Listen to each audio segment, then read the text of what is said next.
مرحبا مشاهدينا الكرام، سعيد بلقائكم في هذه النشرة الإخبارية وهذا أبرز عنوانها. أنفوبيب تطلق المولد الجديد إكسبيرينسز، الحل الطوري للدردشة السحابية المسيرة بالذكاء الاصطناعي. قبل الخوض في هذه التفاصيل الإخبارية لا تنسوا الإعجاب بالفيديو والاشتراك في القناة لتتوصلوا بجديد الأخبار. إليكم التفاصيل.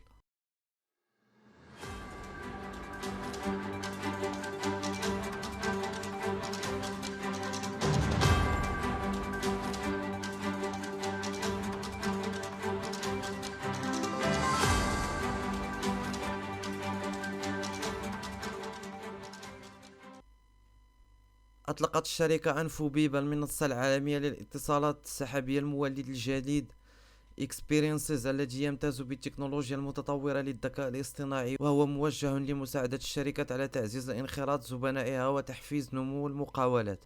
يتيح Experiences للشركات توفير وقتها من خلال مكتبة من النماذج المسارات المغذاة بالذكاء الاصطناعي، وتبدأ في استقبال العملاء وتفاعلهم وتصاعد حماسهم وولائهم، كما يمكن تخصيص هذه المسارات بما يتناسب مع احتياجات الشركة. تساعد هذه المنصة الشركات على تلبية رغبة المستهلكين في التواصل معها عبر قنوات الدردشة المفضلة، وتوفر حلا سريعا وفعالا لمشاكلهم وتحظى بإعجابهم. تتيح Experiences أيضا إمكانية دمج الحلول التقنية المتاحة للشركات بسهولة، مما يسمح بإنشاء وتنظيم المسارات بشكل أسرع وتوفير رؤية متكاملة لتجربة الزبون. وتقدم المنصة معلومات ثمينة حول مسارات الدردشة من خلال قوة التحليل وإعداد التقارير.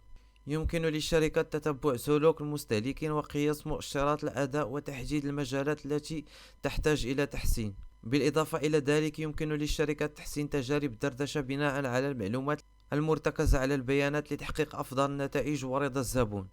توفر Experiences للشركات في مختلف القطاعات بما في ذلك التجارة الإلكترونية، الرياضة والترفيه، الرعاية، الصحة، الخدمات المالية، السفر، الفنادق، النقل، اللوجستيك، الإنتاج والتصنيع والاتصالات.